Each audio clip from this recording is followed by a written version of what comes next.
welcome back to Robin Mind. Still on the conversation on the factors that will shape 2026. We've looked at tax, we've looked at governance and politics, and now we move to the creative economy with Dirty December that has become a global phenomenon. All eyes have been on Nigeria's creative economy, from film to television to music to art to culture, and truly the numbers have been staggering, from the cinemas down to the streaming platforms. And we're asking, in 2026, will the creative economy deliver? And to discuss this very important topic, I have with me an A&R associate, Trust Roy. Welcome to Robin Mind. Thank you very much for having me. And also I have Ella Chikezie, a filmmaker. Thank you for having me on the show. And thank you for honoring our invitation, and a happy 2026. So, I am looking forward to the good, the bad, and the ugly.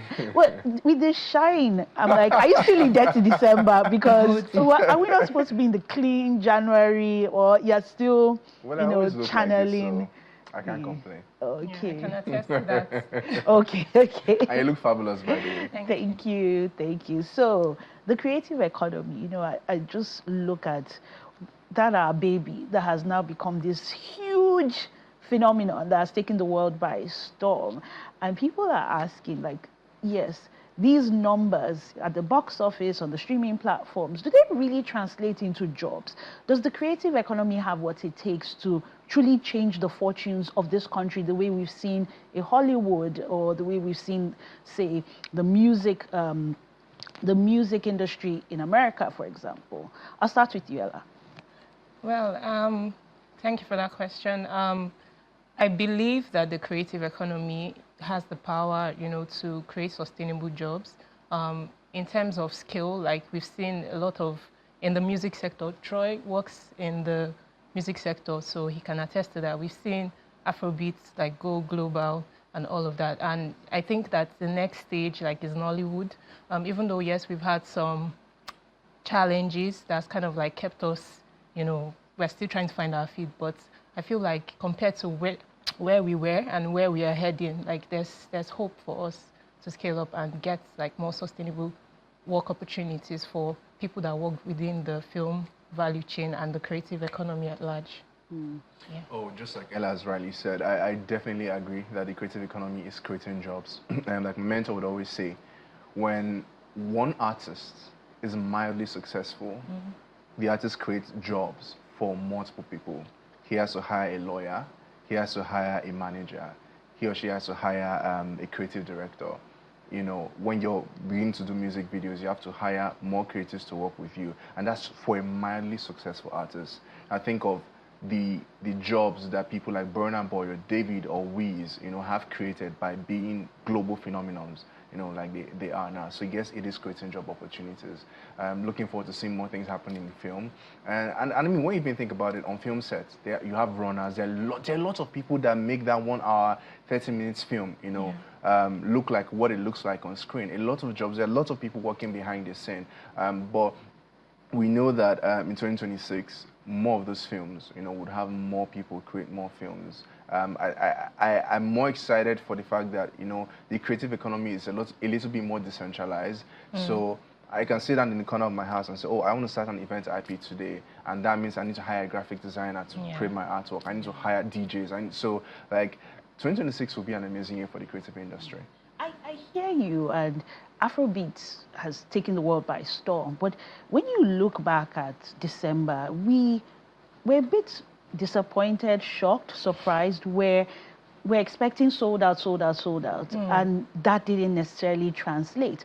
And even our big stars, when they're doing their international tours, you see them coming out and canceling dates and canceling shows, and then you start to wonder, is Afrobeats beginning to lose its glimmer, its shine? Is the world moving on from Afrobeats, or is there some kind of disconnect? Because if it's really going to create all these jobs and is really that global phenomenon, then we should be doubling our dates, not canceling.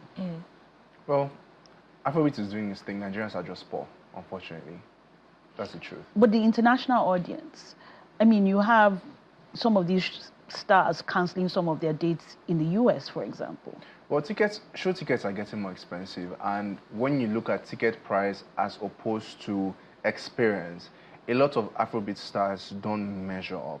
You know, so for example, I was researching ticket sales for last year, and I found out that I think Wiz's ticket sales, correct me if I'm wrong, was more expensive than even Beyonce's tour, the Renaissance tour. The tickets were more expensive, and so fans will begin to ask themselves, why am I paying this much to see a Wiz?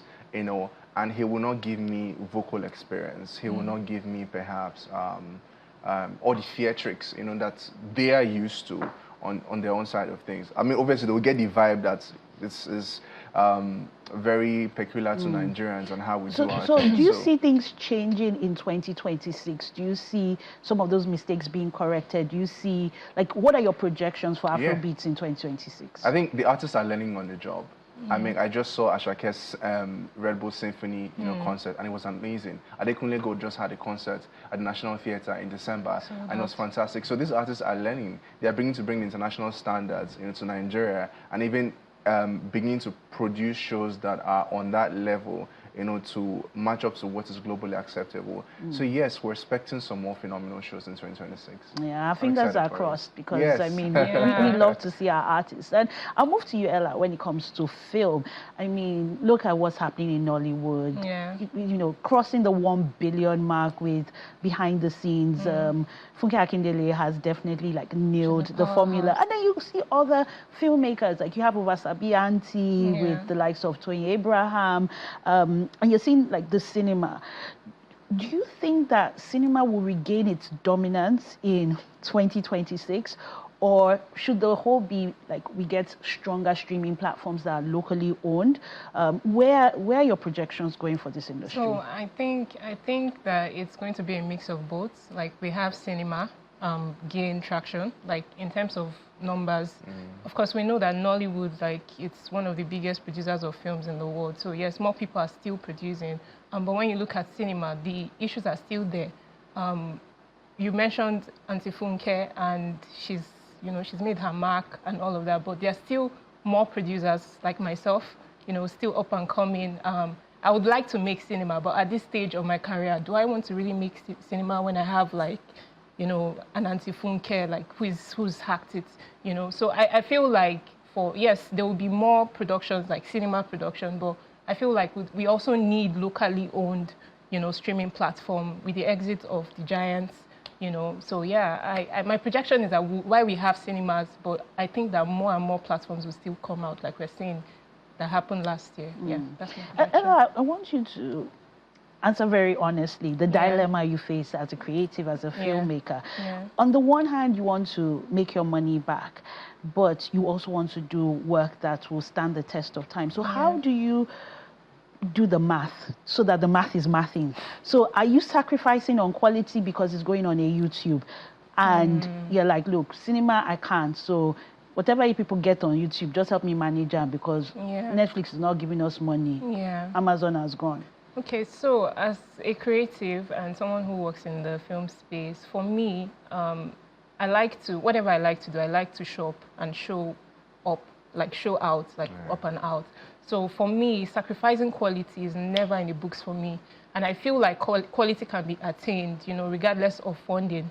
The way I like to approach filmmaking is from a collaborative point of view. And I've just been fortunate to, like, have collaborated with some very excellent creatives, and it's really about leveraging those networks that I have, like reaching out to them to say, hey, look, I can't pay you what Ejade Oshiberu will pay you, but I'm starting out in the industry, and I think that if we can, you know, approach this from a collaborative point of view, like we can still be able to find a balance between quality and, you know, the resources that are available. So that's my approach.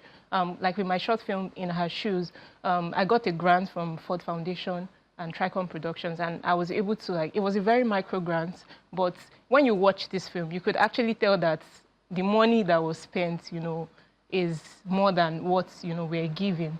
So the way I approached it was that I reached out to a friend who has done, like, some African Magic production. He has access to, like, his post-production studio. So I asked him to please, you know, come on board as an associate producer, and let's see, I didn't pay him his fee.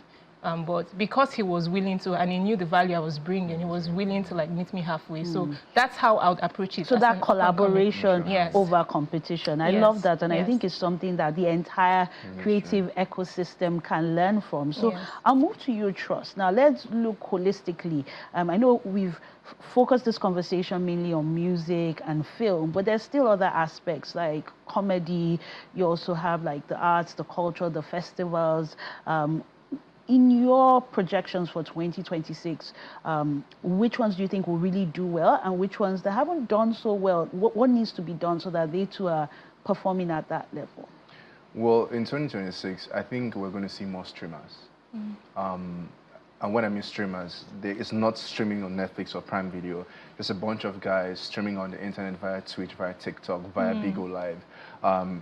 Big shouts to streamers like CN and Tega. I think that those guys have spotlighted the people on the underground community, and we're going to see a lot more people streaming. I just saw videos the other day that Fina from Big Brothers already started streaming on Twitch as well. Yeah, so we're going to see that aspect in the creative industry. We're going to see that more because more people are embracing it. DDGs in Nigeria now, Enzo's in Nigeria now. Some of the big, some of the big streamers just came to Nigeria to just stream and connect with our streamers. Katafe has broken the record for streaming in Nigeria, so we're going to see a lot more people try to get into the streaming industry on that side of things. I don't really know what's going to happen. I have no idea, or I have no hopes for comedy because like Nigerians are having a very hard time. So like I think that because comedy has now been decentralized into skits and there are a lot more memes on the internet, I'm not quite sure a lot of people will be willing to pay a lot of money to go and sit down and perhaps watch maybe an Alibaba show or a Baskin Mouth show. Well, they have their audience, obviously, but I don't think that the general masses will be leaning towards, going to theaters to watch comedy shows as much as they did back in the day when Oprah Williams had this thing, going on with Nights of 1,000 Laugh and Ella, what do you make about the other industries like the fashion industry, arts, culture? I mean, with arts and culture, we've seen the revival of the National Museum. So I think that's a National good Theatre. National Theatre, sorry. So I think that's a good start, like with more plays, more theatre productions coming out. This December alone, I know there were so many plays, and most people were taking it to the National Theatre. So I see more productions like that coming up. With streaming too as well, we've had like streamers like Kava come up. I think Ebony Life also did something. So I think for 2026, this year, we'll see more of that. And what about fashion? In terms of fashion, well, I don't know about Are you proudly wear Nigerian? Favorite Nigerian? Absolutely. I mean, we saw Ciara at the Lagos Fashion Week. So, and even when she was here, she's gone on like to show the culture that she experienced here, in how she dressed, she walked the carpet, it went viral. She's putting on, what's the name of this fashion designer? She's putting on his outfits, and we can hear the Nigerian music in the background. So it's a measure of both fashion, music, everything. So for me, I'm excited for 2026. We just need to stay authentic, if anything. When I think about fashion, I mean, I like to think about fashion in a broader perspective. For me, fashion is beyond just wearing the clothes. November is Fashion Week and attend these fashion shows. What I would like to see is a revamp of our textile industry. I was at Ibano supermarket trying to buy something the other day, and I saw a small bag, and I saw cotton seeds. I was like, and I've gone to a few places in Osun State and Ibadan, and I saw cotton plants. I was like, okay, so it means cotton grows well in Nigeria. How about we now revamp our textile industry and start farming cotton for export? So just basically revamping our textile industry, because if we don't have a vibrant textile industry, the fashion we're having, a lot of designers are going to China and going to different Asian countries to buy fabrics to now create designs. So like the money is not revolving in our ecosystem at the end of the day. Absolutely. Where we're just doing finished products, but so we need to go from farm to finished product. And that's what I would love to see. I don't know how soon we can achieve that, but that's something I would really love to see. That way our fashion can now compete on the global stage. And we hope that the government really focuses and hones in on the potential of, the creative economy. Yeah. Thank you so much, Osroy and Ella Chikeze, for being our guest on Robin Minds. Thank you. And happy 2026 once again. Thank you.